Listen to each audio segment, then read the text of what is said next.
Welcome to the 2023 Advanced Summit Rewind. This event was orchestrated mainly of our core group and new members that finally came together under one roof. The ambition was to create a new geopolitical pole in the thought international scene where new ideas about policies, economy, and technology meet.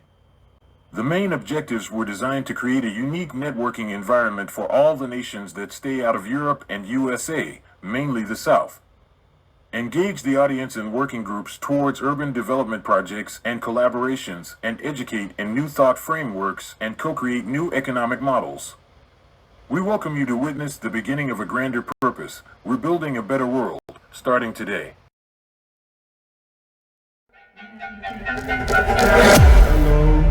Hello. Hi, guys. I'm doing good. How are you? Good. Can you hear me?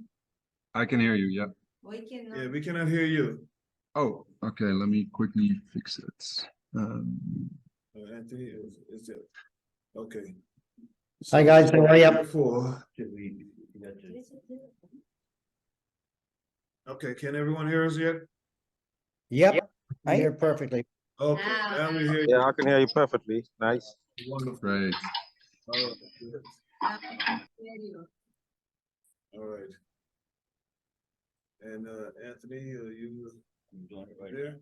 Thank you very much for everybody joining us one day more. Thank you. All right. Okay. Okay.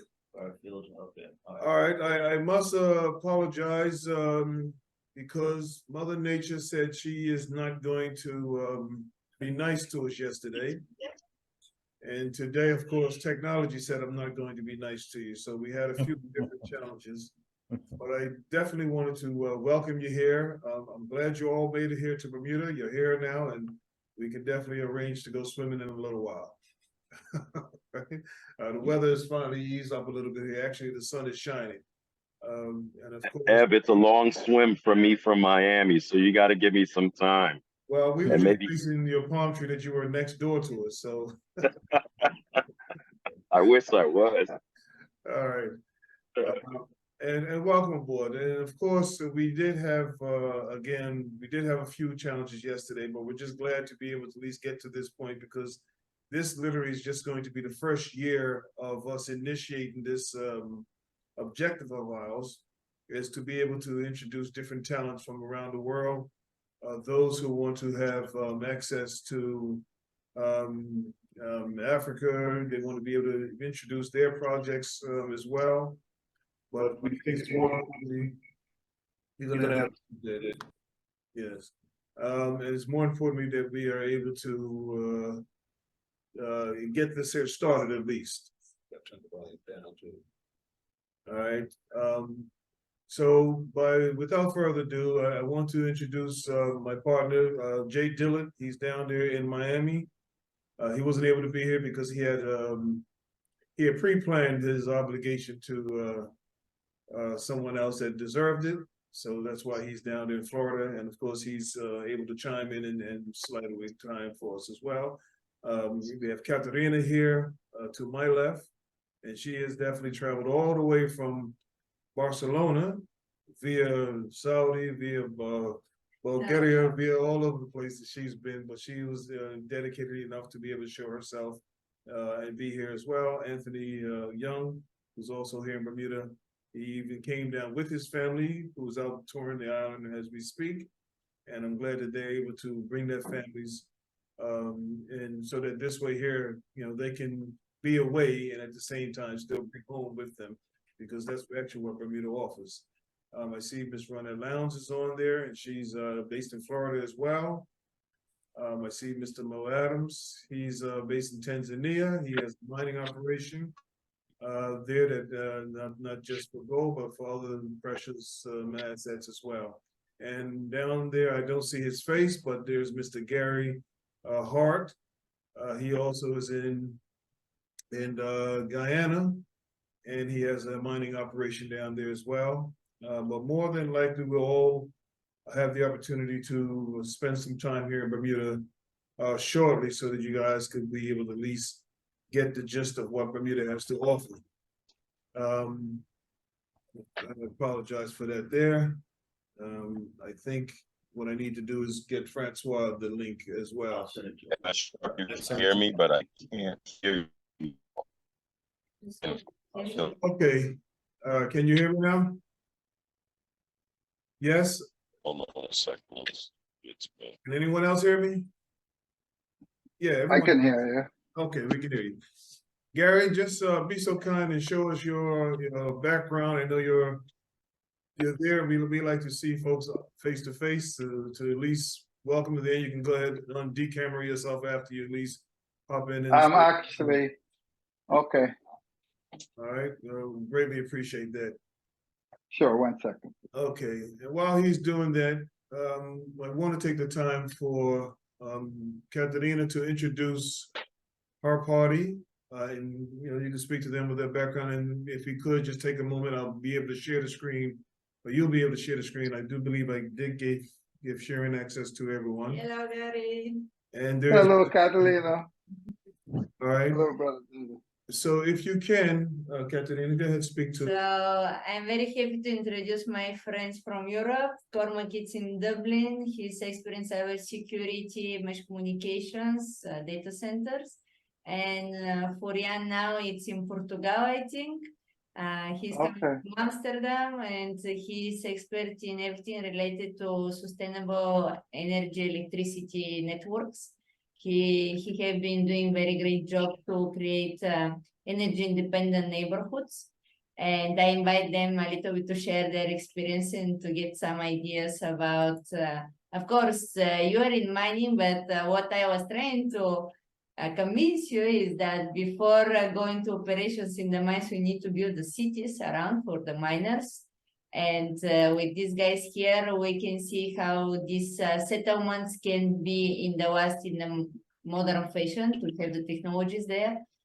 So we have later machines that are intelligence to work for us, and we have enough energy for these machines. So I believe the both profiles, Cormac bringing the data for our machines later on being intelligence, and Florian bringing the energy sustainability that we don't need to have being connected to large energy companies, large distribution lines, because normally your mining sites are somewhere in the bush and there is no electricity. So I believe these two profiles will bring a lot of value to the group. And here, Mr. Davis is our main organizer. He will settle the note of this meeting who will speak first. But I'm very happy to have you introduce, and hopefully we will become friends. And this will go further for business opportunities between yourselves. So welcome to everybody. Thank you, thank you.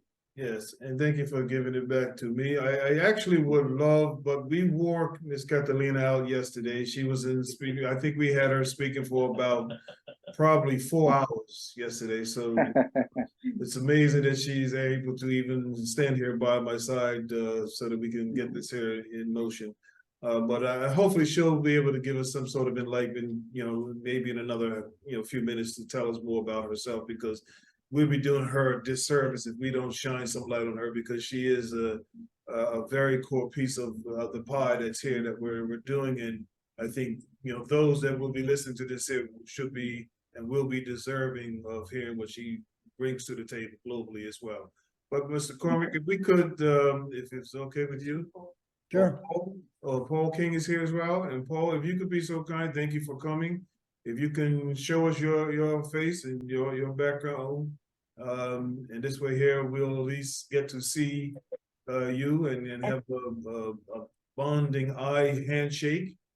And by all means, we'll begin to introduce everyone on around the clock as well. But I think right now I would prefer if we at least get these two issues, not issues, but gifts that we have, the talent that we have, we can shine some light on you guys. So Mr. Cormac, if you're able to share the screen, go right ahead and Sure. take charge of that.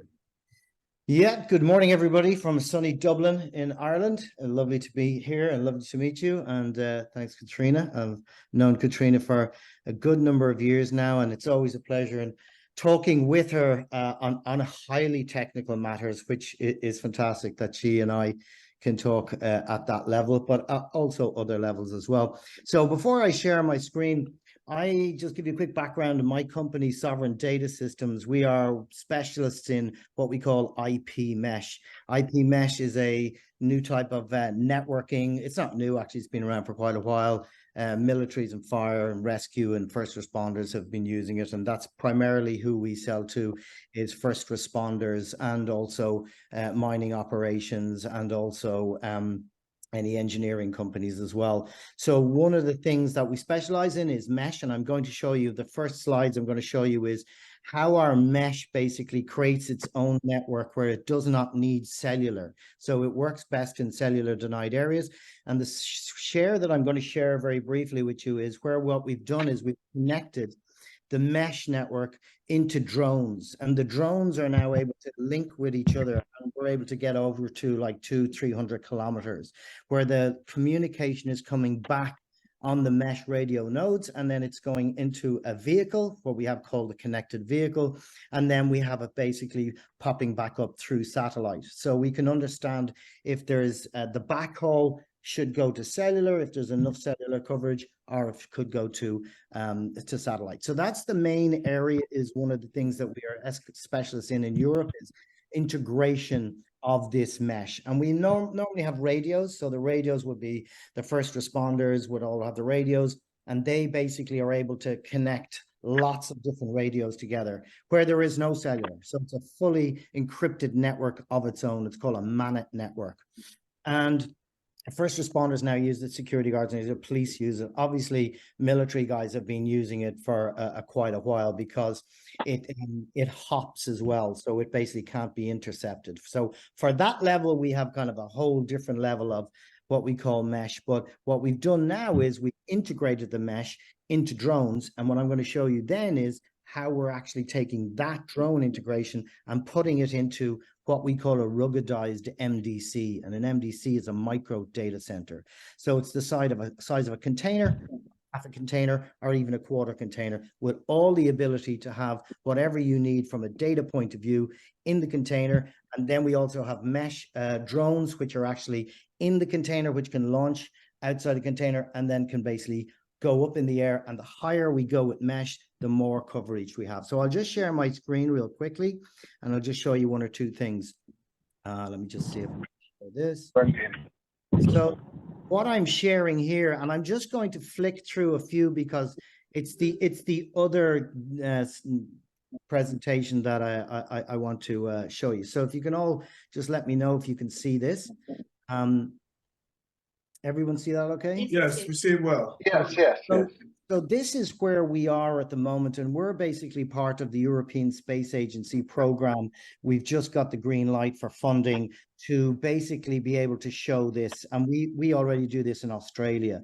So what this is it's a vehicle with the satellite dish on top with our what we call our nodes. Every node is a radio. It's called a radio or a node, and it has the IP mesh unit. So this IP mesh unit, as you can see, is in a drone. The drone can go, we've done, I think, 65 kilometers. As you can see, we've done 50 kilometers range test. This is over, this was in Malaysia about 2 years ago. At this stage, we're now up at around about 70 kilometers.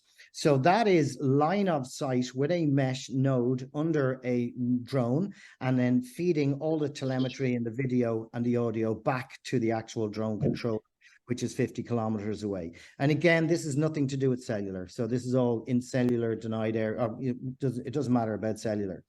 So now what we do is we basically have one drone as a repeater to the next drone. And so now we have 50 kilometers to 50 kilometers to 50 kilometers. And now we're looking at about 200. Please mute your phones if you could.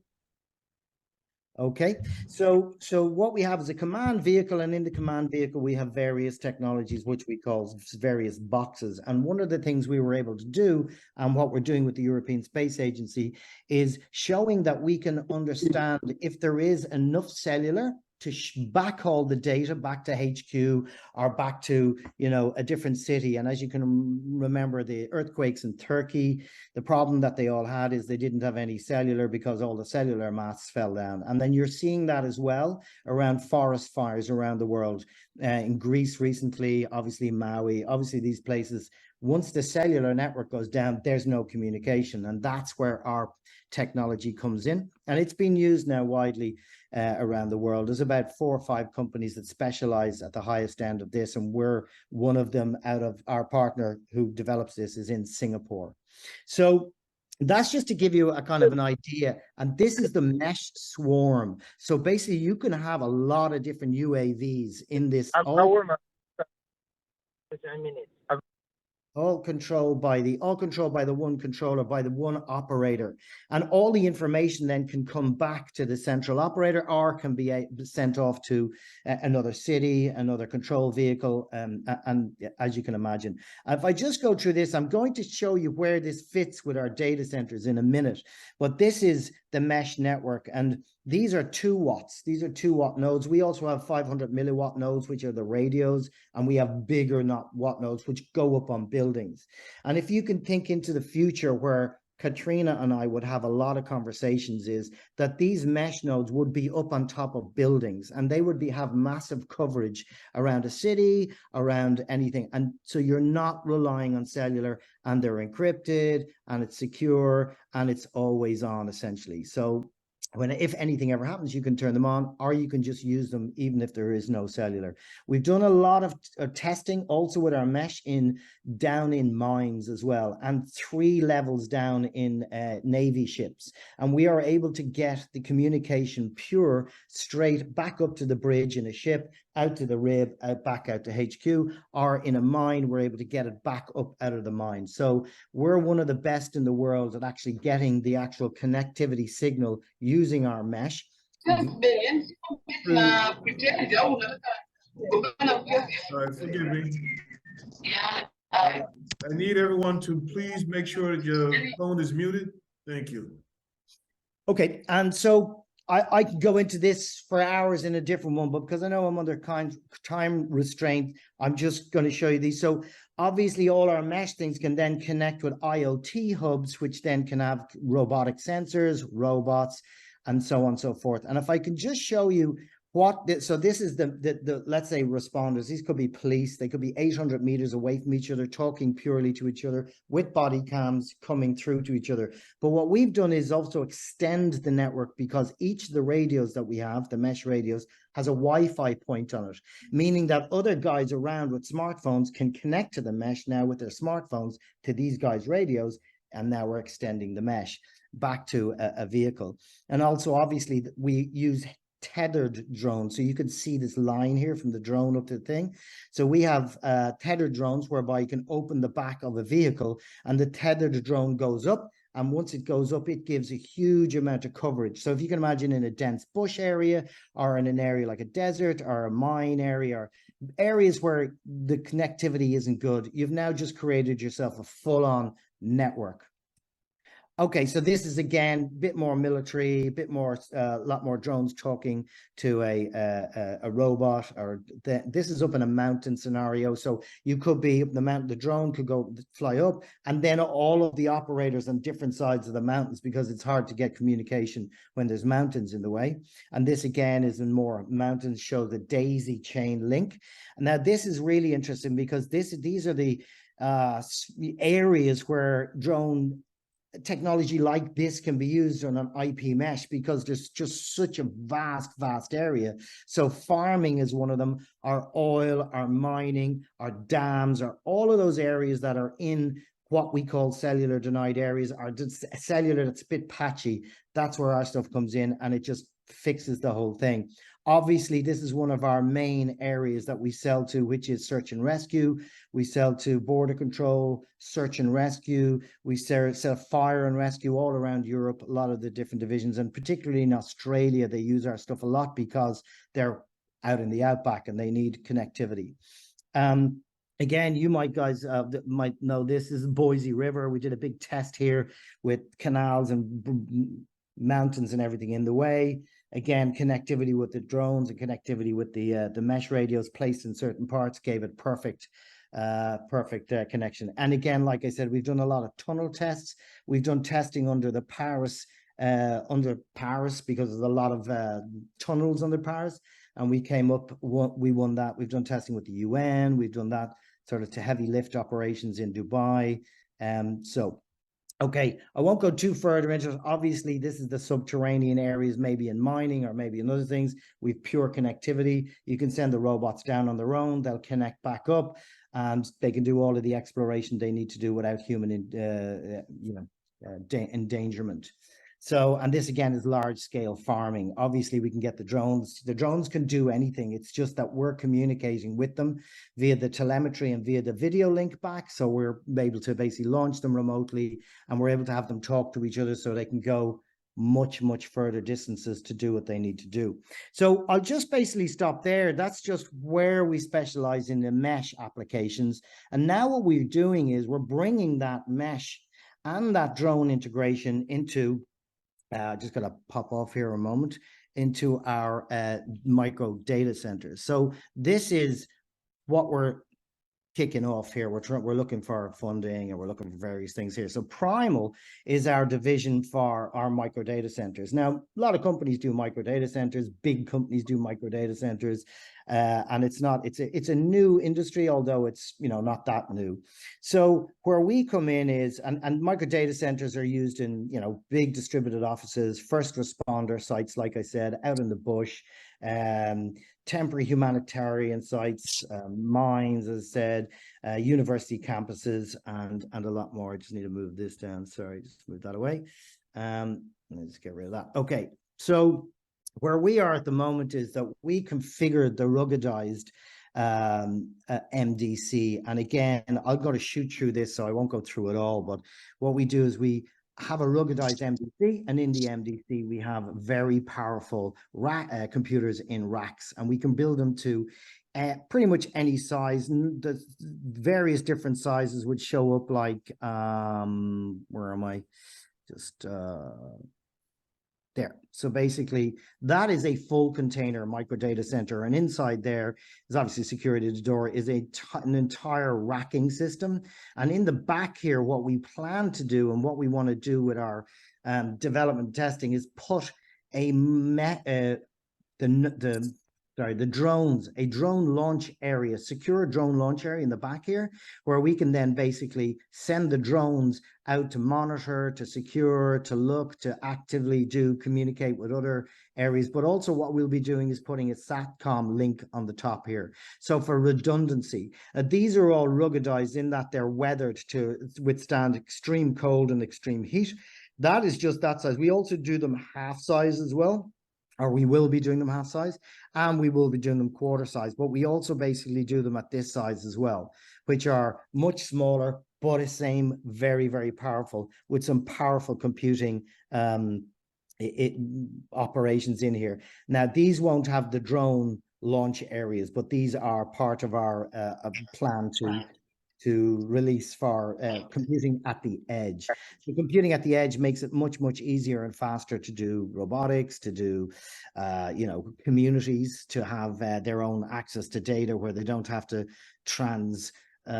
cross countries or whatever to data centers. So obviously the speed is faster. Everything here is remotely operable, and we do all what we call the DSIM software. Here's just some ideas of some of the very powerful racking systems. I won't go into this because I just get down a rabbit hole of technical stuff, but I can share these with anybody as well. But they're very, very powerful, made by some of our UK and European partners. We can make these extremely small as well, so they can fit into those smaller ones I just talked about. So essentially the planned idea is for us to take our drone technology and our mesh technology and actually put it into, as I said, put it into these, into our micro data centers. So that's what our plan is. That's what we're hoping to do. And we are, we understand how to do it. We know how to deliver drone technology. We know how to integrate with the mesh. We know we are the mesh integrators for the Singaporean company I was telling you about in Europe and the Middle East. And yeah, so our next step is to do these micro data centers. So that's our infrastructure play. Now, these can be dropped into anywhere. These can dropped into behind fire lines. They can dropped into, mining areas, desert areas, command areas, anywhere really whereby we need fast and very efficient computing power. Again, the options will be the MDC with or without the drone launching as well. That's probably best for me, Katrina, I think at this stage. Yes, thank you very much, Cormac. I think the audience was really excited to see this because this shows really the future where the world is going. And Yeah. also, this is why I invite Florian. You can see that these digital industries nowadays, the miniaturization is going, the efficiency is so high that doesn't need too much electricity. So now we can think about robotics, cloud data, everything in something doable from electricity point of view. And as you see, the electricity consumption of this telecommunication data infrastructure that we will need if we want to industrialize mining, agriculture, or large-scale operations. Now it's not necessary to be heavily demanding electricity.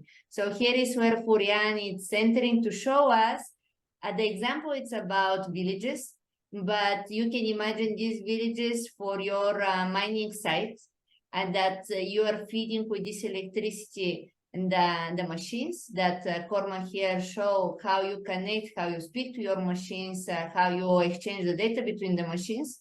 And then Florian will show us how we feed them with electricity, solar, any different types of energy. And because in the end of the day, it doesn't mean that there is no humans. This is very important to understand. Machines will come to help the humans, but not to take out the humans from the sites. On the mining side, how we imagine as a group the future is that it's more software engineers to say. It's more data analysis and controlling of the machines, but not this heavy work under the ground and losing the lives under the ground.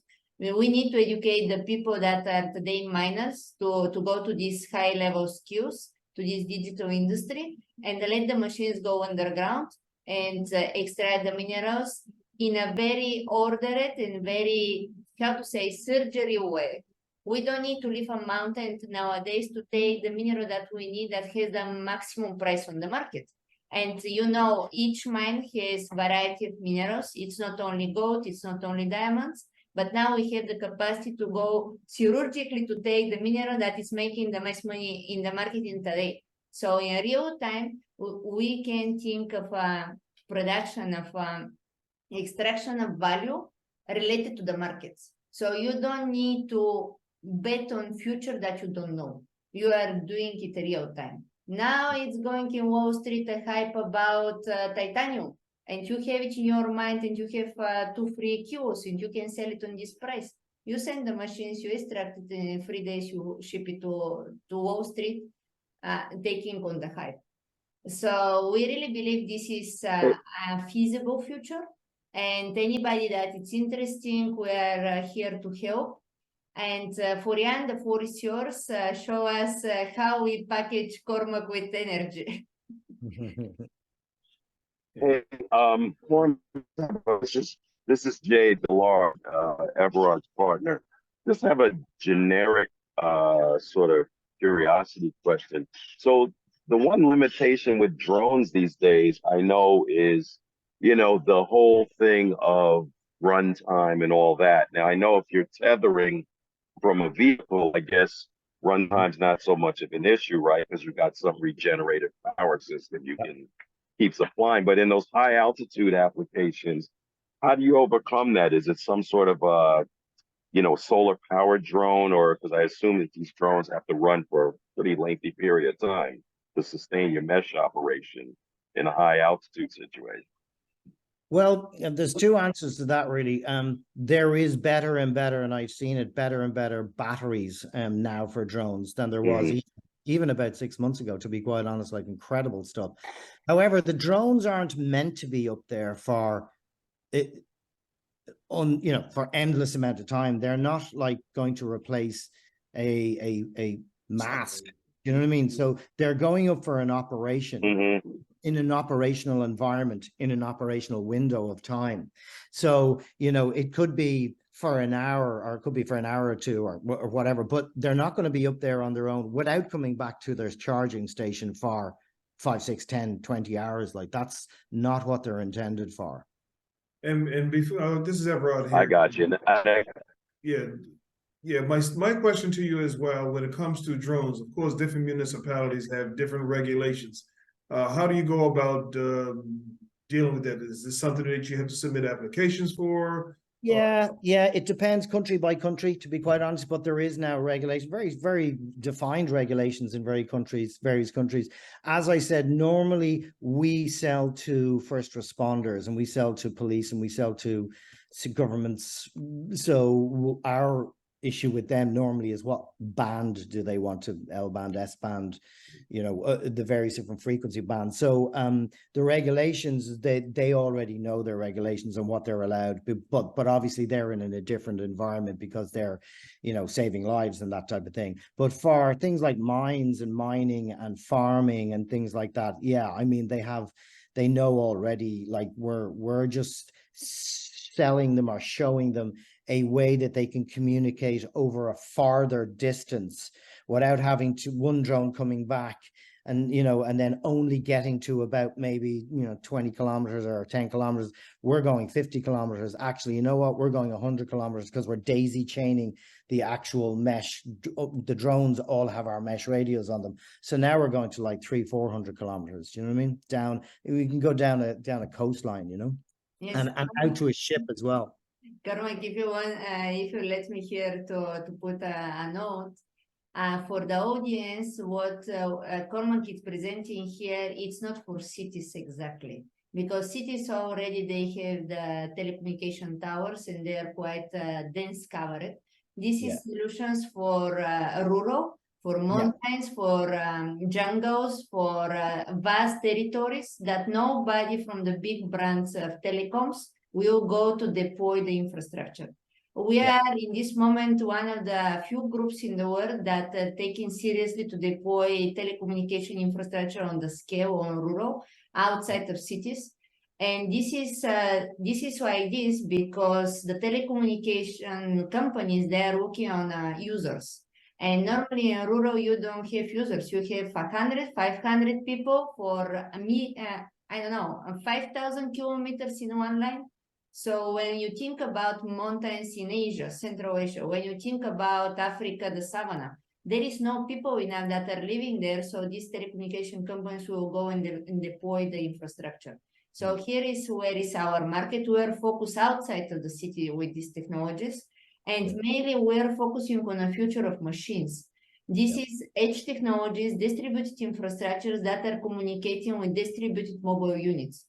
And this is a totally new vision about what is coming. Everybody to this moment is speaking about the humans. And believe me, humans will live in 10 cities in the world. They will not live rural. What will be walking around in a large scale of the earth will be machines. And this is where we are coming. And this is where we want to have our designs and control these futures. So this is why it's very important to understand the integration of telecommunication infrastructure to the energy infrastructure. How you feed this energy, how you produce this electricity for these batteries, what is the quality of the batteries. So we have another experts on topic of batteries. It's not lithium, for your knowledge. Whatever now the hype is about lithium, the real future batteries, it's not lithium. And we're working on this. So yes, this is a really high-tech session today, but I hope it's useful for you to imagine your business tomorrow, because this tomorrow, unfortunately, or fortunately, it's 5 to 10 years away from now. So it's not so far away. We will be enough young to see it happening. And I invite everybody here to participate with us and to make the difference. And we have real chance to implement our design, how people can live savvily, positively, creating their own local businesses supported by the technology. Or we can just decide that we are okay where we are and let it the military companies to take on these technologies, deploy it military and control the territory on a military fashion. So here we are a totally pacifist implementation of the technologies to protect the future of people on their land. I don't want to see a future of billions of a population of one city. I was in Sao Paulo, it's a nightmare. I know who lives in Los Angeles knows that this is nightmare. For China, we are not speaking, it's a nightmare. These mega policies, I don't believe in this way of living for the humans. And the only way to preserve people to be spread around the earth is with this type of telecommunication infrastructure.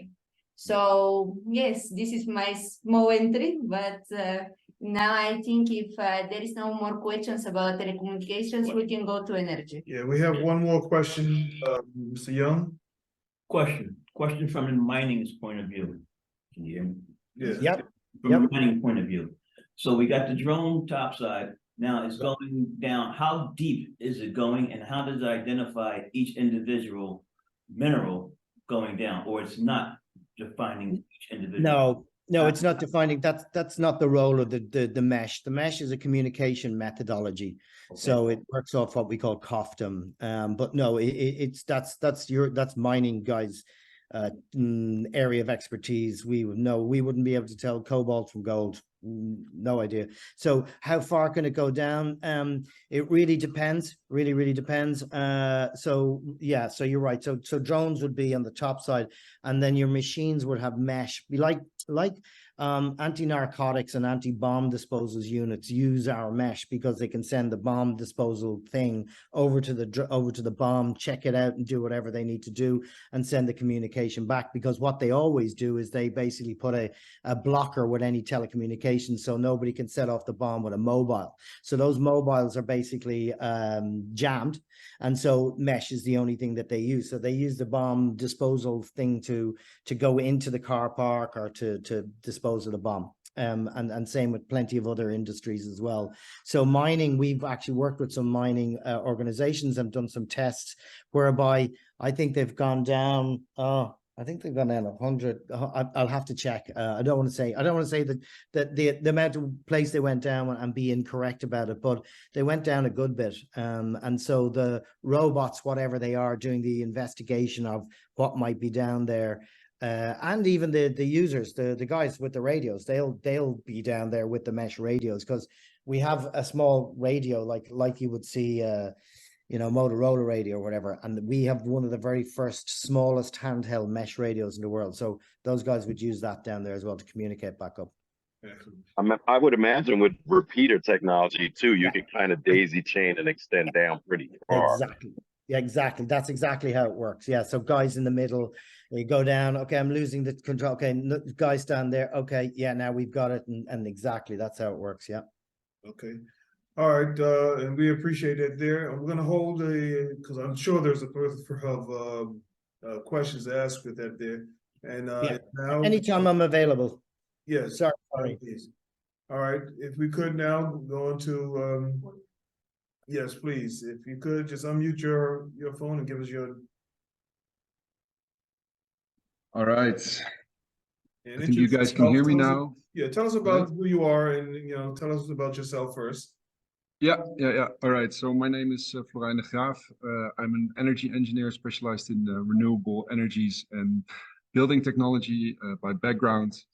And the first slide here already explains that ever since helping to build my father's eco-villages, it has been my dream to help develop the next generation of eco-villages. And I think, well, the point that Katerina just raised around not all living in megalopolises and being more spread out and living a more sustainable and regenerative lifestyle, that's definitely something that I can very much relate to, and it's also what I want to be presenting to you today about, because I'm the founder of Smart Hoods, and Smart Hoods is a company that helps to develop self-sufficient neighborhoods by engineering integrated food, water, energy systems.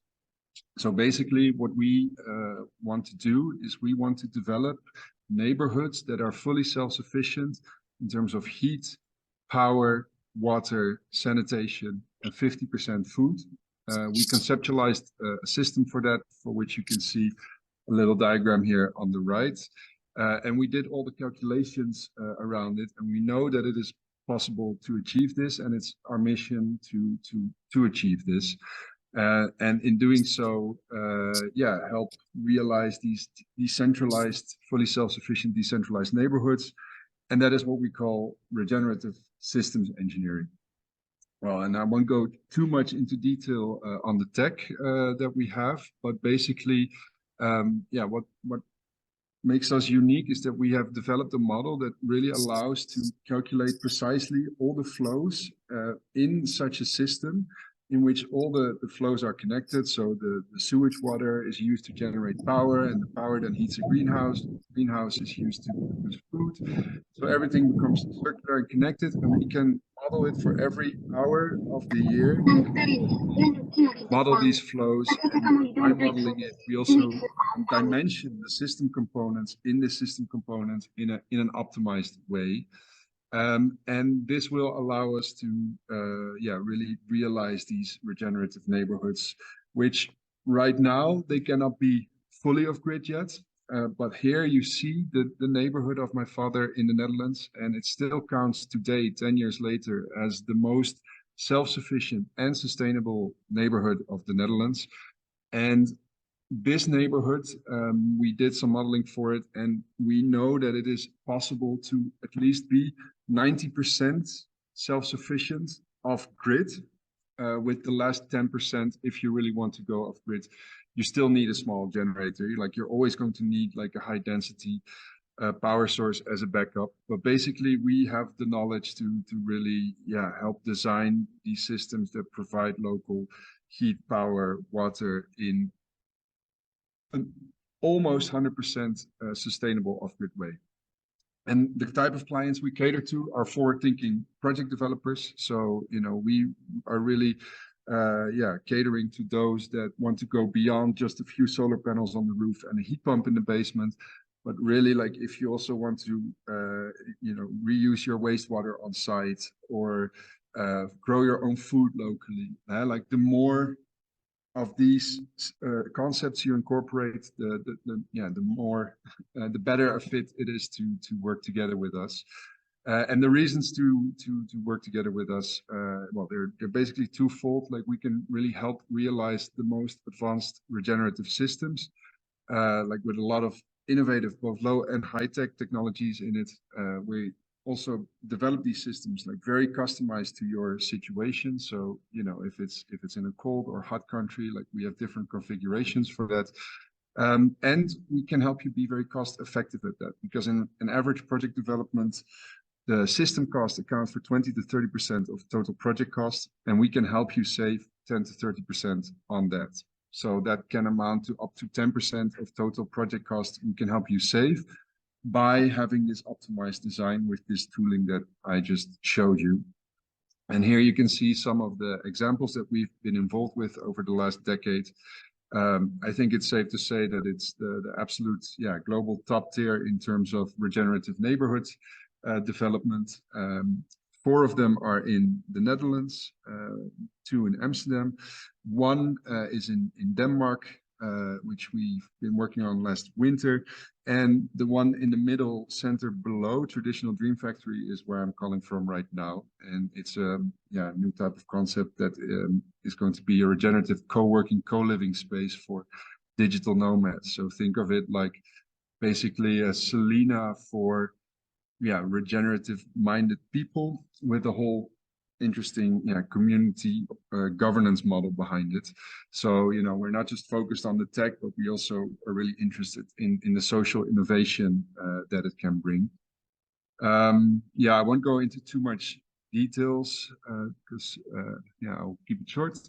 But here you can see some of the systems that we help to realize. And so basically how we work is we help you as a project developer design a system tailored to your needs on your location and your boundary conditions. And then most of the time, because we design systems that are really using like a mix of high tech and low tech and more and less commonly available systems. We will also come in and help you with those systems that are not so easily off the shelf available. So when it comes to PV installation, for instance, we'll just help you find a solar power installer. But when it comes to, for instance, building a natural gray water filtration system or a biomiler, which is a compost heap that can generate heat for homes while also providing you with compost. These are less common, and we really like to help you achieve this next level regenerative system. And we also know where to get the subsidies and funding to help achieve this. And basically the process that we work, we really also work with from start to finish with project developers. So it starts with a simple quick scan, then we go into system design, which is still the design phase. And then when it comes to execution, we will assist with the systems that are more innovative and maybe less straightforward to realize. And then lastly, we also monitor and control these systems on a dashboard so that we can actually check how well the system is performing. We get the feedback on it, and we can use it to improve the performance of your system. So yeah, basically, if you are interested in our services, feel free to book a free consultation and send an email to florijn@smarthuts.eu. And yeah, we can see if there's a fit. Okay, I would like to take this time if there's anyone that has some questions, because there's definitely a few questions that I myself would like to ask, but by all means, if you want, now is the opportunity. Introduce yourself and then open up your mic and ask your question. Okay. All right, well, I see you trying. Yes, I'm sorry. I've been a little bit busy. Yes, I do. I can, he still got his. Yeah, go ahead.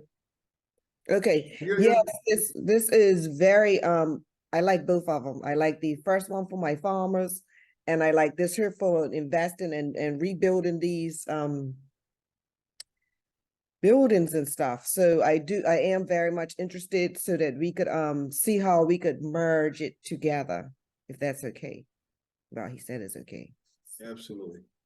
Yes, I'm definitely interested in it. Yes, I actually can see this implemented in there's places here, even here in Bermuda, there's places in Guyana, there's many places in Africa that I can see these applications that would definitely be useful. Yeah. And you did mention as far as funding that you have different, I guess, strategic partners that you align for that there. I think this is definitely something I can see doable now, and it looks pretty sustainable even for the near future. Is there anyone else that may have any questions involved with this here as well? If you want, raise your hand. It's a pretty good presentation. It's very self-explanatory to some degree, and I can see benefits way beyond even what we've touched on now. As that develops, I mean, everything in Africa that we are focused on is all about self-sustainability for Africa, right? So from the financial perspective of identifying assets in the ground and leveraging them against trading platforms and things to give them cash without giving up resources. This is sort of the environmental equivalent of that. If energy and food sources and clean water and those types of things can be developed internally within these communities, then they have no real reason to go outside their community for support, or at least not in a minimum. So they really dovetail nicely into one another, I feel, as far as the communications solution that Cormac's suggesting, as well as this more, pragmatic environmental food supply, water supply, and those kinds of things. So it's kind of nice. Okay. So if I can put a note here, between the two presentations today, what I was trying to achieve for the audience is to see how Nowadays, we have all the needed technologies to provide to the people a natural way of living while they are totally connected to the digital world. They don't, they are not left behind, and we don't increase the digital divide. And we really can support these communities around the world that are rural in this moment to not go for job opportunities in the mega cities and to just end up with a population living in 10 cities in the north, because in this moment the north is fighting to capture all this human talent. And then if we depopulate the earth, and especially Africa with the minerals that they have, this will be a huge, to me, it's a human catastrophe, you know. But now we have all this technology that we can go educate these communities. They can keep their lifestyle and culture, because mostly still Africa, it's rural. Still Africa wants to preserve their natural way of working, natural way of living. With the nature, and this technology that Florian just presents here totally respect nature, the flow. If we think about sanitation, the technologies itself, it's filtering naturally the water and cleaning the water naturally, getting all the ingredients that you have dirty the water to go back to the village, if it's like energy, if it's like nutrients for the food. So we are not disturbing the communities from a cultural perspective. We're helping them to thrive in the new digital future that is coming. And because we can have Cormac to connect them with the distributed net communications, that if tomorrow something happened and they found themselves disconnected with ever telecommunication, because there is no central player in the telecommunication network that Cormac present here. This is just nodes. If one node fell down, the other support. And this means that this gives more sovereignty to the people. They are not, they're protected against one attack. You know? Yes, exactly. So we are really looking for these distributed networks, distributed infrastructures that can be self-sustainable nodes by themselves. If something happen in the network, they still are enough by themselves to thrive and survive. They're self-healing. So the nodes are self-healing.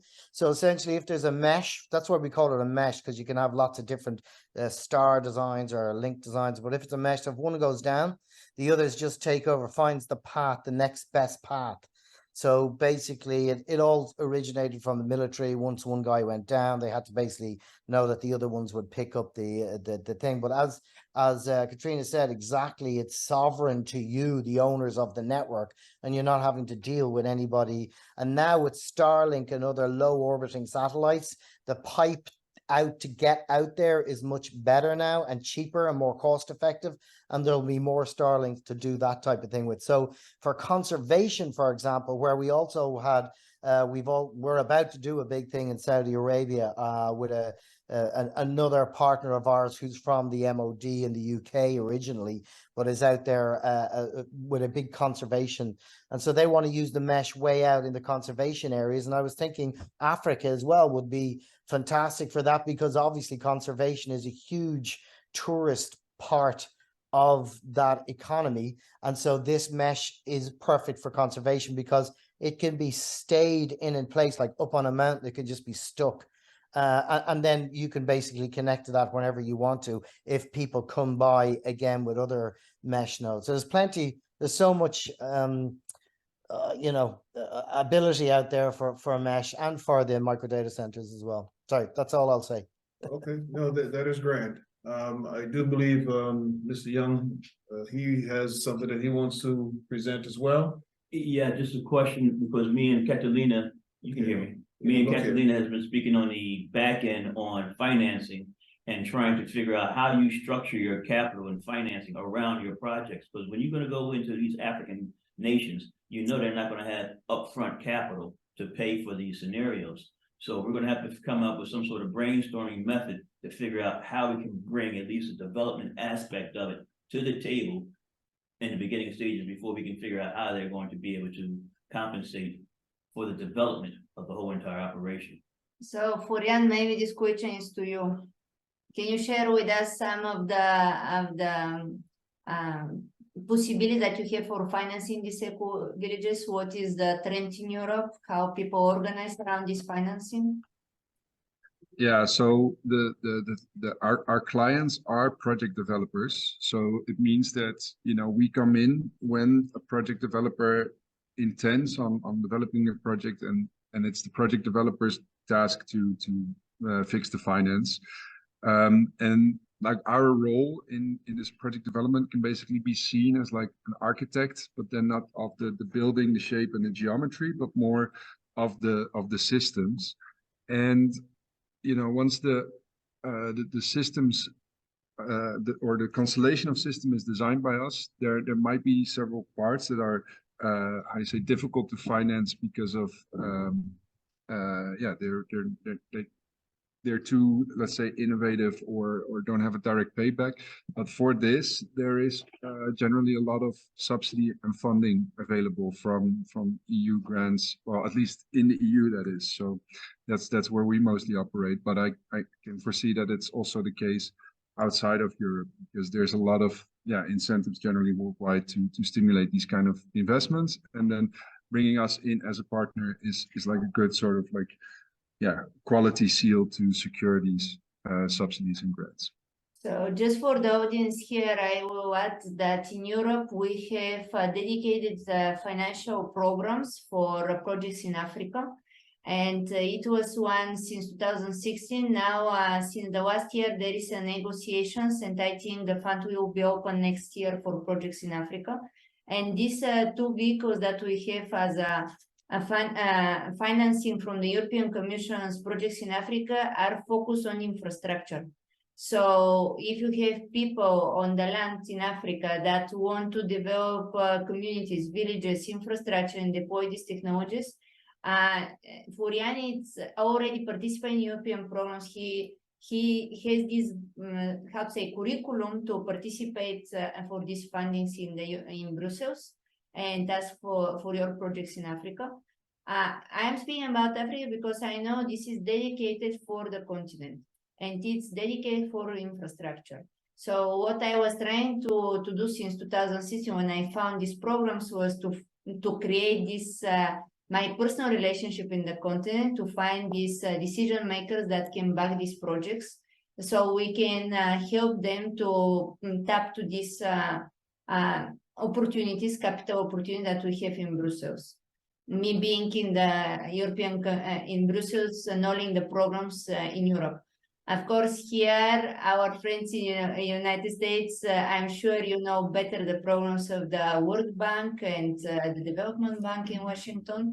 So any help of this, I believe these projects we can back up also from these institutions. And yes, first we need people on the ground, speaking from Africa, wanting to work with us and deploy these projects there. And when we have these trustful partners in the lands, we have enough resource and knowledge and network between us to support these projects. So everybody that is in Africa in this moment, feel free to envision this future for yourself with us, and let us help you. And that's, I appreciate that, Katerina. And that's where Five Star Equities Group, we come together for, we understand most of these situations when you're dealing with different places are case-by-case localities. It's a case-by-case basis. So the thing is, a lot of the local projects that need to present what they have don't have the necessary tools. You know, I'm only speaking of people who I've come across.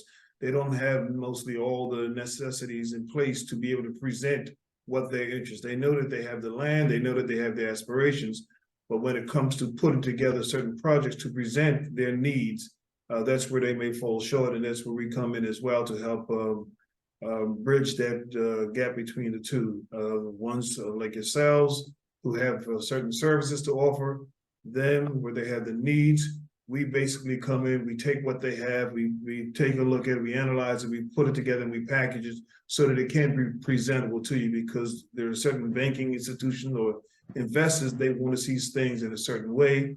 Our job is basically to help them to make that look presentable and give them the right so that people understand that their rate of return will be on point.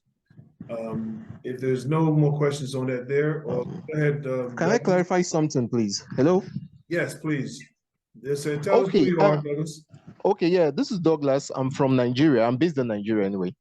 I understand the African Export and Import Bank, Afrexim, has a similar kind of fund which can produce, which allows them to provide some level of guarantee for projects like this, green project, new technology projects in Africa. So it will be interesting if there's some sort of synergy between the final user and the African Export and Import Bank. Okay. Thank you for this information. Hopefully, I'm planning to travel to Nigeria. Hopefully, we can meet in person and to discuss more how we can connect and start operations there. All right, thank you very much. Yeah. All right. I think at this time I would like to just at least get an introduction to each person that's online, so that at least we all know who's listening to us, and we can at least have that respect if you wish. Most of us like handshakes. I like eye shakes. So if you could just unmute yourself, say hello, just give us a brief of who you are, and tell us how you got here. All right. Go ahead. I'll start with you, Ms. Ronette. Tell us about yourself. Unmute your phone. Hello, everybody. Thanks for inviting me. I'm Ronette Lowndes. I in the United States right now in Florida. I investor. So I'm very much interested in both of these young men's offer that they have, because I'm in a group with the United States farmers. I'll say about 85% of them. So I think that first two would be great. And the second gentleman, I'm connected with Bermuda's government. I'm Bermudian, and I'm working on refurbishing a good bit of their properties that they have available, which is 9 beaches, which is right there on the water side in Somerset. And I think that project that he was mentioning, the second gentleman, would be great in so many ways to merge together. So I do need to get his number also, so that we could reach out and make these things possible. So I am very much interested in both of these things. I do investing in real estate, and guess what, guys? If we could get this 9 beaches together, then that's where, when we meet in Bermuda, that's where we'll be. You know what I mean? Because that will be our own. So let's think about that. And that's it for me for now. All right, thank you for that. Before I give my quick presentation, and Mr. Anthony may have his as well, I just want to take this time. That's why I said I want to take this time so that we can at least introduce ourselves. And I'm just going to go, even though everyone has different screens, I'm just going to take who I see next in line. I see Mr. Mo Adams. You're down there in Tanzania. Can you just unmute yourself right now and just tell us a little snippet of who you are and what you're doing? And I'm glad, I know it looks like it's nighttime there. I'm sure it is. But if you could just unmute us who you are. Hello, good evening. I'm Mo Adams, also known as Muhammad Adams. And we've been. I think we may have friends and partners and brothers for a long time. We've been very here, and at the moment I'm in Tanzania doing Mo, I think we may have a few challenges right now with your microphone. If you can I'm gonna come back to you. If you can just get to a stationary area and hold it, that mic, we'll definitely be able to help that there along the way. I'm gonna go with Douglas just talked to himself. Garfield, Mr. All right, Mo, I'm gonna mute you for 1 second. I want you to find a settled place so that when you get to a better location, maybe you might be able to turn the light on, and we'll see and hear you a little bit better if that's possible. Okay, Gary, if you can take the lead for the moment. Yes. Hello, everyone. My name is Gary Hart. I am from Guyana. I known Mr. Davis for a while, and I met Katrina. I am a miner. I do mining in Guyana, and I am very much interested in growth because Guyana is right now on the upswing as far as development is concerned.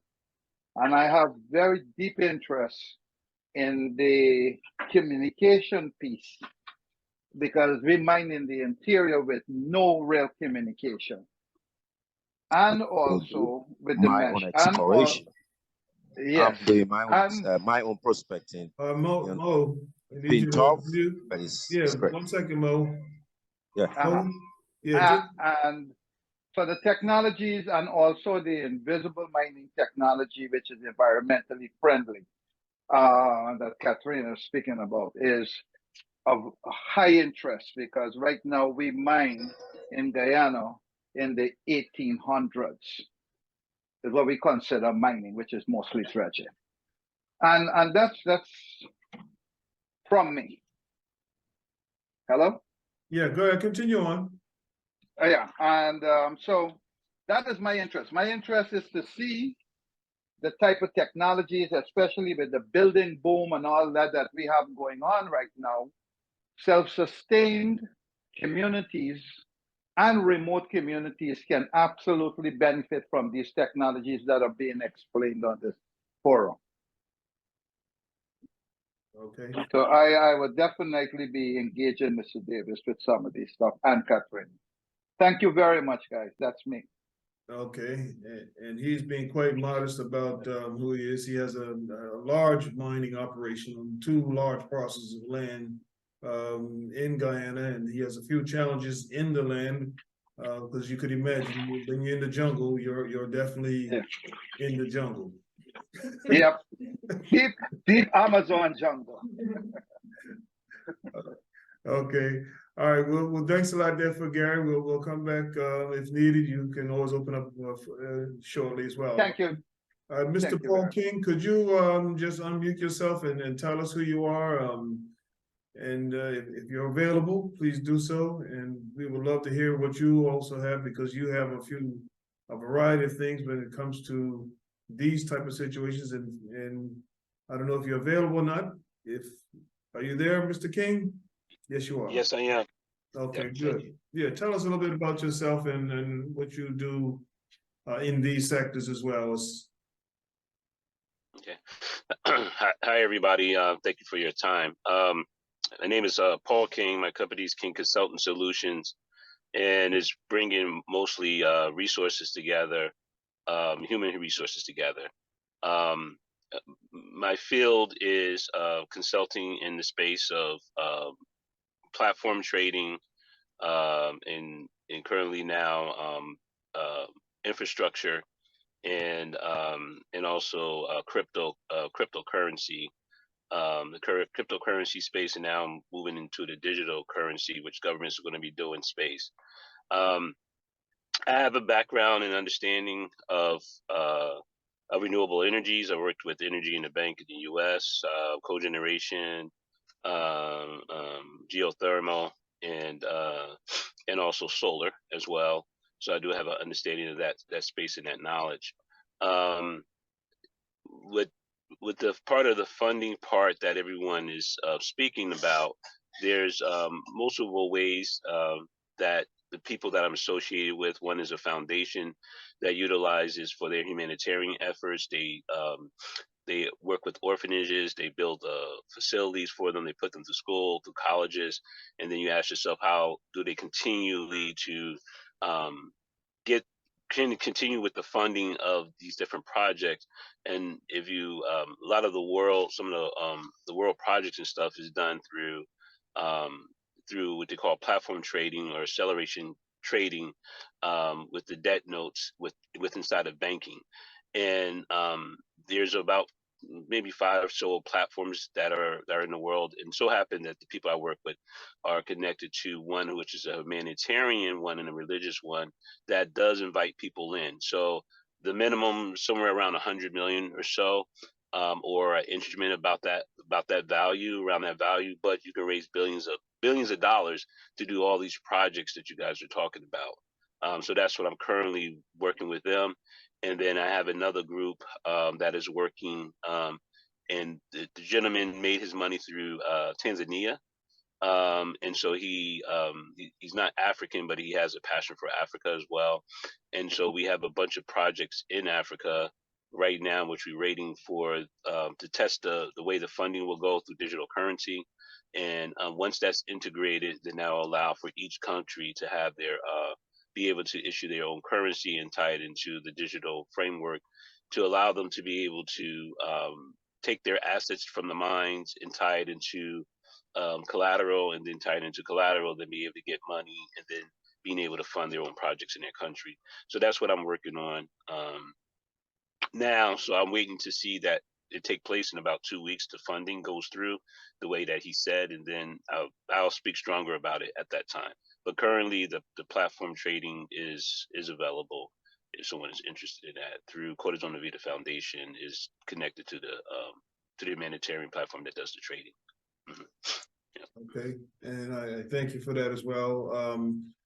Francois, I know you're somewhere in the room. If you could bring yourself in and say hello and tell us who you are and what you bring to the table as well, I would appreciate that. If you're available, we'll swing back around to you. We'll spend just another few more minutes. I don't want to take up too much of everybody's time. Personally, I'm just going to go show you something that I put together that will give you some sort of idea of what we're doing here. We'll see how this goes.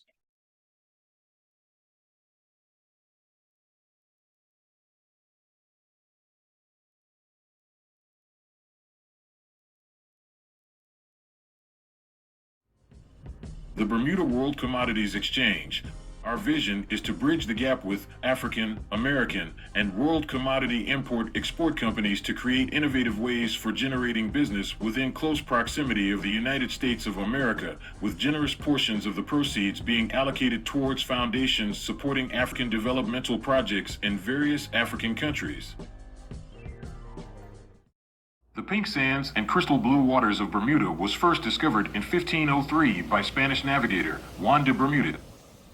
The island of Bermuda is now home to a wide variety of world leaders in the fund and trust management financial service groups, insurance and reinsurance sectors, and also prominent local and international businesses.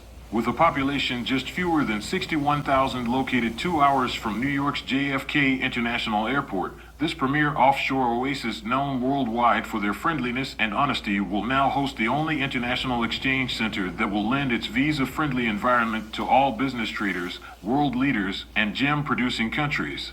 Thanks to its secure infrastructure, stable government, and duty-free environment, Bermuda is earmarked to be the premium precious metals, gem and diamond commodities business destination in the world. Continuing its services as a world-class service portal, the Bermuda World Commodities Exchange is set to be the preferred location, delivering many enthusiastic state-of-the-art business transactions. With 40-plus years experience in the diamond trade industry and 50-plus years within the gold industry, the Bermuda World Commodities Exchange will bring new innovative ways to bridge the gap between buyers and sellers, mainly from diamond and gold-producing countries. This unique operation on the island of Bermuda will take full advantage of the visa-friendly environment within a secure, friendly, duty-free zone and exchange setting so that both the seller and buyer can finally market their products and services, eliminating bogus activity, and enjoy the benefits of a vacation with their families. The exchange's facilities will integrate logistics for the trading of diamonds, precious gems, gold, and other precious metals, manufacturing, refining, cutting, and provide special support services such as distribution, finance management and insurance, tax apportionment, and lease more than 50 private offices practically allocated for African nations. This venue will host dignitaries, corporate clients, and entrepreneurs ranging from miners to exporters and importers, wholesalers to manufacturers, and retail stores to private clients, all seeking the most ideal relationship and taking full advantage of the affluent regional market. The exchange will contribute to Bermuda's financial stability and securities with a current market capitalization, excluding mutual funds, in excess of $330 billion US. The Bermuda Stock Exchange, established in 1971 and now the world's leading fully electronic offshore securities market. The exchange will be beautifully elevated on a hilltop overlooking the Isles of Bermuda and its beaches, bays, and ocean. This ideal location also borders the Sovereign Flight Support Building, Bermuda Airport's port of entry for private planes. Bermuda's airport is only 2 flight hours away from JFK Airport and New York's Diamond District, the world's leading distribution location which supplies more than 84% of the world's goods to the industry. The exchange's building provides the ultimate in prestige for progressive tender activity. The Exchange Center will be exclusively available for the exchange's members in the commodities trade sectors, first of its kind for the industry, where clients globally can enjoy the unique benefits of its membership and digital banking services. A main component of the exchange facility is to provide a 5-star luxurious environment of space to establish relations among each member. The exchange provides office space and conference rooms for governments, public or private sectors to collaborate offshore to brainstorm various concepts and to institute their ideas into effective programs for reform to benefit growth for their country. Another key element regarding additional services, we integrate our City Developers Program to redirect and manage funding back into their communities, all of which complement our initiative programs for energy, farming, hotels, road construction, sanitation, thealers.com, chibuzz.com, and our many other wellness components, including concepts like hydroponics initiatives. The region's only commodities exchange, the Bermuda World Commodities Exchange, will be established to promote growth and financial stability on the African continent opposed to the unforeseen trade flow of its own natural resources. The exchange will become a World Federation of Diamond Bourses modeled member and assist with opportunities for African sellers to have direct avenues to generate more assistance to their own rural communities. The exchange will propel Bermuda into the top ranks of the world's leading exchange centers, facilitating the trade of ideas, precious metals, rough and polished diamonds, goods and services, and beyond. This exchange facility will offer a state-of-the-art modern complex in a relaxing atmosphere with high security levels, with all necessities including a securities vault for the trade. The facility will also include an exclusive club lounge, a business service center, and dining areas catering to all exchange traders and members. Bermuda Safekeeping Securities will offer autonomous, secure vaults and storage space for all assets, which include diamonds and bullion or other items of value for our trade membership client. Security on the BWCE premises will be assured by the official Bermuda Law Enforcement Services as determined by Bermuda monetary authorities, the government of Bermuda, and by the Bermuda Customs Service. The Bermuda World Commodities Exchange is constructing a complete green building structure using processes that are environmentally responsible and resource efficient throughout a building's life cycle from design concepts, construction, implementation, operation, maintenance, renovation, waste management, and deconstruction. The exchange realizes the nature of the work environment is changing. Since we've become experts in what we do, we believe to get work done proficiently, we must create the environment for working happily. Our teams of artists, designers, and engineers will custom build out every space, prioritizing natural light, comfort, and inspiration of setting new standards for the country and all visitors from around the world. The luxury commodities industry's business environment model changes very quickly and, like Dubai, we recognize the necessity to create the atmosphere that people gravitate towards. Bermuda offers individuals this destination to travel to as a safe haven, and we offer that environment where they can spend their time and money and always realize greater savings. The commodities supply and demand has been in existence since the beginning of time, and we have the opportunity to harness it all under one roof.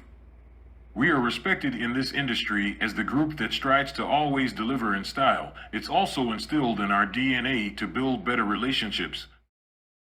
As we plan to open a new and non-traditional exchange center, the future will bring a further fragmentation and decentralization of the world diamond trading and cutting and education of the business. Our venture will be comfortably situated at the cutting edge. Now is the opportune time for those with the right vision to take advantage of the coming surge in both the intensity and the volume of the world diamond trade, particularly in its growing independent sector.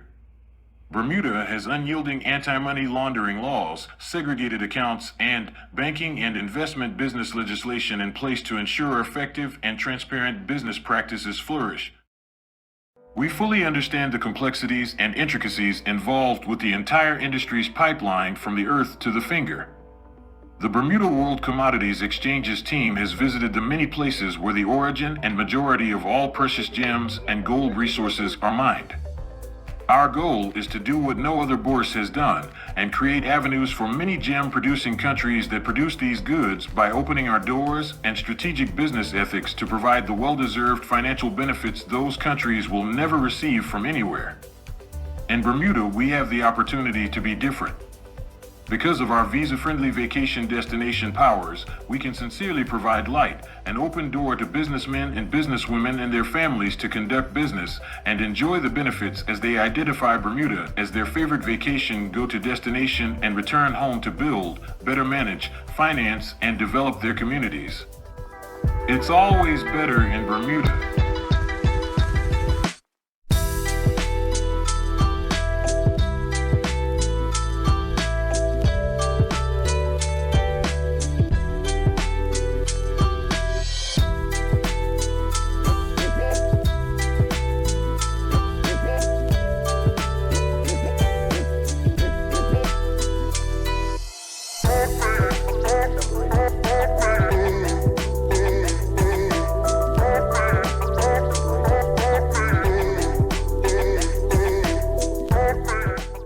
Amazing.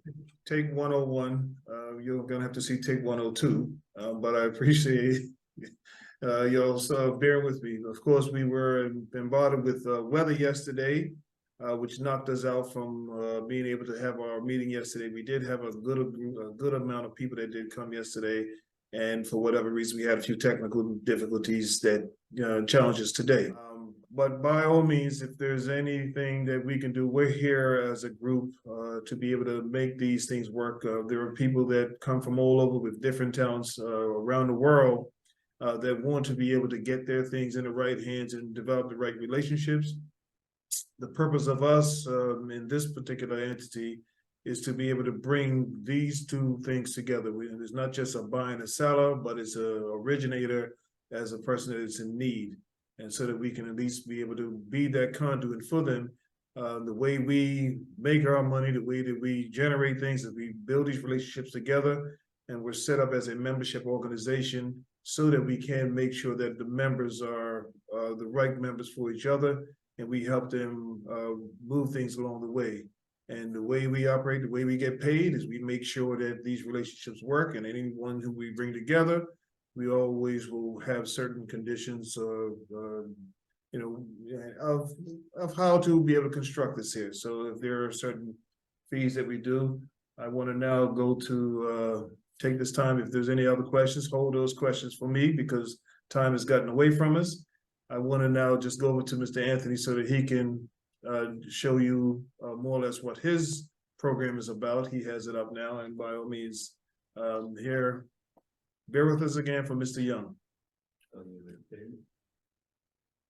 All right, you can go ahead and take the share screen. You have to be in the Zoom.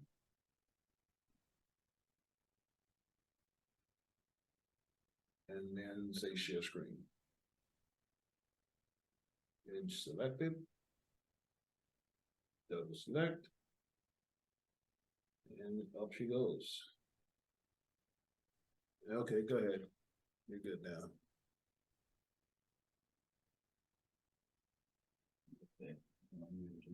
Yeah, you go ahead and sort of slide it on. All right. Now the presentation you just saw from the Bermuda Commodity Exchange. This is the game plan that we're trying to lay out. We have two mining groups on the table right now, okay? And as you see, commodities and golds exchange swaps. And I'm glad that Mr. King is on the line. I'm going to get a chance to know him a little bit more frequently and more closer. As you see through the introduction, okay, the commodities market over there in West Africa. We're focusing over there in Africa, and we're coming. Good. We'll keep going. Okay. All right, now as you can read through it and scale through the introduction. One of the key scenarios in which we are discovering is we have the commodity products, but yet cash poor, meaning the cash and the banking capabilities are moving SWIFT and the SWIFT systems, which is standby letters of credits to other institutional banks. What our mission is to actually centralize these relationships or have a central platform to organize the commodities and create the commodity into a swap type contract, and the same kind of thing that Mr. King talked about, but his goes a little further. Mine is taking that primary before it gets over to him as that secondary source of funding. My primary source of funding is to be able to take the actual physical commodity, move it around, organize the commodity into the exchange type system. I am a commodities trading advisor, which is, I am licensed here in the United States inside the Commodity Federal Trade Commission, and I have my own NFA, National Futures Association title. I'm able to take products and utilize the CME group, which is the Chicago Mercantile Exchange, which also became the CME group because it joined forces with the New York Mercantile Exchange and the COMEX Exchange. The COMEX Exchange is a New York-based exchange that deals with the precious metals and also the copper. All type of metals traded in the United States flows through the CME. I'm the gentleman that will help bring and bridge all these scenarios to that capitalistic commodities market. Okay, the same way you may look at stocks, bonds, and mutual funds on the equity side of the equation, I can reverse that on the commodity side of the equation. I use that as a funding mechanism in the commodities world. So, for example, we did something over in Ghana, and I'm sorry, I'm going to introduce, well, you already spoke with Douglas. Douglas is my partner over there in Nigeria and our legal in Nigeria and our legs to Africa. We have tried on several occasions to bring this type of platform to banks. We have spoke with banks, and we have realized that the lack of understanding of some of these financial markets inside a lot of these African banks. That's why we decided to figure out a way to actually create our own centralized hub, and then we'll branch out into the banks and make the banks our counterparties.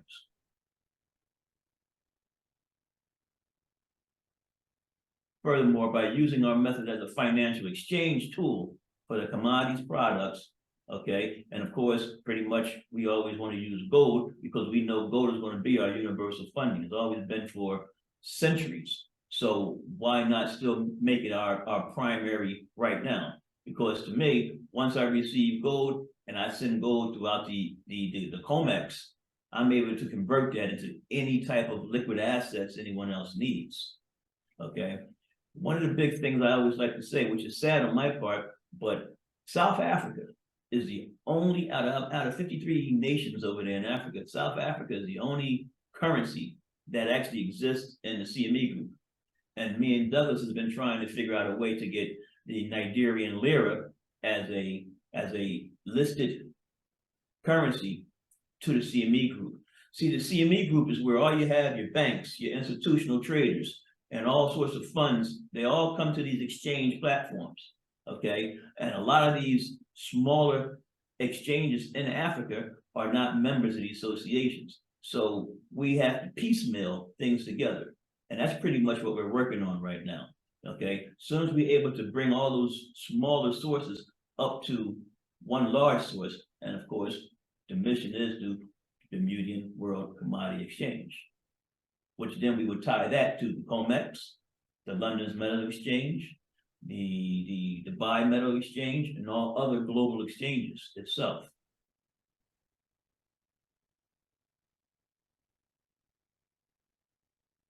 And like I said, you see there, metals has always been a huge potential to expand and develop into a wide range of monetary payment methods. And now with Mr. King, he's going to help us build that crypto or that digital currency relationship, which then we become one centralized unit, and we'll be able to move project to project, funding to funding to each individual project as a special purpose vehicle or a special individual company identity, as all these other projects that you talked about comes to the table.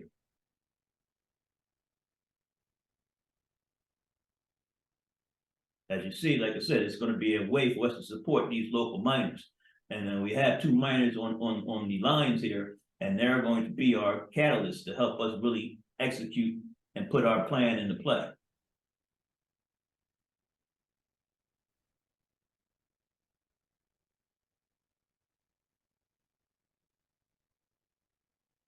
And so that you see it, the process will be acting as a means of payment methods and capitalistic methods to finance or self-finance these projects.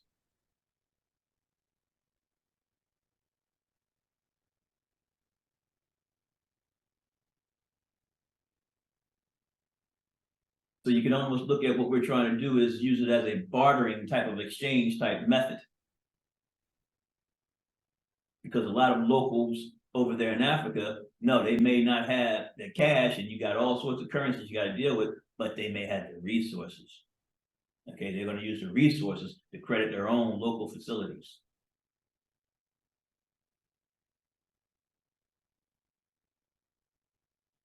Now, as you see on the future, you can sum up in the summary, and I'll gladly take any type of questions or any type of concerns, thoughts, and sharing of any type of mindset you may have. All right. And I thank you very much. Okay, you can stop sharing that now. If there's any questions, by all means. All right, if there's any questions for that there, I'm sure there might be 1 or 2 of them there. And thanks again for that presentation, Mr. Young. At this point, if there are no more questions, I would like for, go ahead, Ms. Bounds. Yes, what I like about all of this, sir, is the fact that we are starting, well, some of us anyway, are starting, as you say, to try to pool together because everything does take some sort of funding. And I do like that part. As I mentioned, I believe yesterday about affiliate marketing and pooling together. That I find is very beneficial in its way, because it helps to reach more people, because we have a lot of people that may not understand what you guys are offering, but they want to be in. So there's plenty programs out there. I do want to talk with Paul also to help my community, to help that digital currency for them, to help them, because they could, if we bring many together, it could help all these causes, whether they're knowledgeable about the situations or not, because they may be at one level, but we could help them to be exposed to these things and help, if we bring them more together on whatever level they're on, to help them to help project all these ideas that we have to share with everybody, just because they may not understand everything in detail, because I don't understand everything in detail, but I do like the concept of what we're bringing together as individuals to the table in each aspect of everything. So if you can, I would like to expand on that more, so that we could be able to, as I said, join people that may not have that, and also to expose others to it in another way, just on the financial part, so that we could at least get in, so that, because the more people that get in on whatever level they're in, then at least they could help finance these projects, because everything, believe it or not, takes some sort of financing. And whether somebody's on one level, they could still help finance it if we all pool together.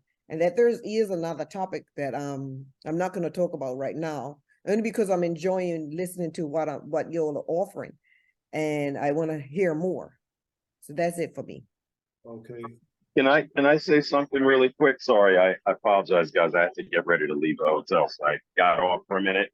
I missed a little bit of what you guys were saying in the last 15 minutes or so, but it sounds like you're discussing the whole issue of, if we have this portal between Africa and beyond, how do we package it? How do we deliver our message? How do we expose our potential client base to the plethora of services that we provide. Is that correct? Is that what we're discussing at the moment? Well, it's a few different things, but you still fall in line with that. It has its implication. That's fine. All right. So yeah, but based on what Ronette was talking about, you know, in my mind, I think as we go forward, one of the things we're going to have to be careful about is, you know, presenting a Chinese menu, if you will, to our potential clients. Because we're involved in so many different things from a business perspective, I think in a lot of cases, we may have to dumb it down for the people that we're presenting it to, for lack of a better term. So we just have to keep in mind, you know, it is a nodal sort of structure that we have, in that, you know, for example, Cormac has a realm of services that he's dealing with that pertains specifically to communications and that type of technology. We've got environmental offerings. We've got various different types of things we want to do. I guess we're just going to have to figure out how to plug and play these things based on who it is we're presenting to. You know what I mean? Absolutely. So I'm just throwing that out there for all of us to kind of keep in our thoughts as we're, you know, coming together with our little respective pieces of the project, you know, and how they can integrate in pretty smooth. Yes, I agree also. Yeah, and Jay, that's what we were speaking about before, was that, you know, us as an entity, I'm speaking of 5-Star Equities Group. You know, where we do come in is we are have always been a liaison when it comes to helping merge different relationships anyway, and helping to mature them, because, you know, we do have to speak in layman's terms in many ways, because I definitely want to learn as much as I can, because I've always been a sponge when it comes to different things, and some things may come across, some things may go far over my head, and sometimes I may, you know, stumble over certain things as well. But at the same time, knowledge is power. If someone has a need, our job has always been to be able to assist in getting that done to fruition, and find out what is that solution to get it done. So we just don't take it from a feel-good relationship, we take it to a feel-done relationship. And I appreciate this. Is there something else, Katerina, you want to say before we close out? Just thank you everybody for your feedback to our work, that here with my partners we are trying to move to this bright future, and hopefully we are entering in something more specific now with projects in Africa, and next year we can present already projects in implementation there. Absolutely. And without further ado, I see that my brother Francois has arrived on time, and I definitely would love for you guys to understand who he is as well. He's been a key component to our relationships and moving forward. He is definitely, I've known him since his day back in my first time going to Central Africa, and meeting him there, and spending time in Cameroon with him, spending time in many other African countries, meeting in South Africa, meeting in Switzerland, meeting in Paris. He's definitely been a person who has been a conduit for getting many folks on point. But I definitely want you to open up your mic, Francois, and just tell us a little bit of where you are and what you're doing with us, and how you are a conduit for a lot of people who are in need. That's globally. A lot of global leaders come to you for advice. You give them direction. Now we're here to find out more about what you are. So unmute your phone if you could, and say hello. I'm not specific. I'm Francois, and just want to say, people, we are the one who pushing things, making happen in Africa now. A lot of opportunities, and we want to bring up these opportunities, bringing things in Africa. This is the time to do it. And I appreciate the projects of that Katerina. And I want just to, as I used to say, I want to see the plan. When we have a plan on the table, what is next step? What's we doing? I appreciate all the information that we have now in the table. Let us start by something. Where and now? You say, okay, next time, next step, it's talking about a project, bringing people. I appreciate when the brother says, African Exim Bank has this kind of project. We know how it works in Africa. You have a project, you come down, you have leaders that they can decide in government, because the government is definitively the huge investors. You cannot do something in Africa without government. So meeting them, present the project, how are you financing it? Because the huge problems in Africa, it's to follow the projects with the finance. How we put the finance on the table to say, like a project that Katrina talking about. If European Union is involved, as I said a long time, each African countries has European Union office, and the finance from European EU, it's working between government and governments. So it's quite easy to meet people in the government and to say, okay, this is the project, this is what we want to implement, and this is how we can get funds and how we can put it on the ground. Full stop.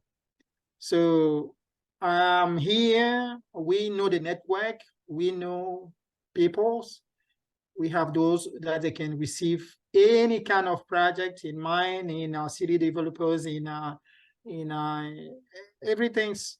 And especially now, my focus is to bring finance on the table. And this is what I'm doing now. Tomorrow I have a meeting with presidents of chorus banks here in Paris. He's able and he's ready. He says, Francois, if you need funding that can attract another funding, our bank is ready to work with you. Last couple months, they raised 260 million for the mining. He was a part of this finance. He put 15% on the table straight. So we need some solution now.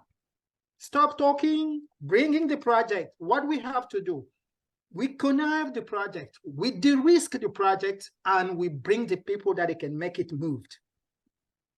In my tribe, we used to say, talking good, but moved better.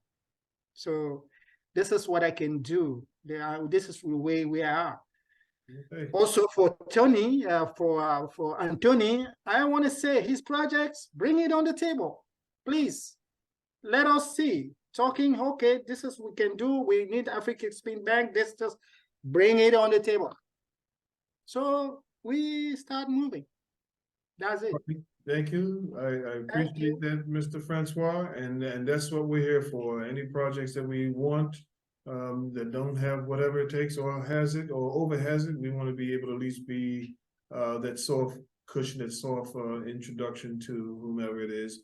Because even though we have many assets, sometimes they might be scattered here and there, and all we are doing is being able to doing the best that we can to get rid of the pollution and be able to put things in a better place. We didn't get to talk about the global problems, global waste management, things of that nature, but all these things are on the table. So we are not leaving any stones unturned. I want to thank you all for coming through. Mr. Mo Adams, I think you may be back and available. If you want, I'll let you close out and say a quick hello if you do have audio. If not, we're going to conclude this.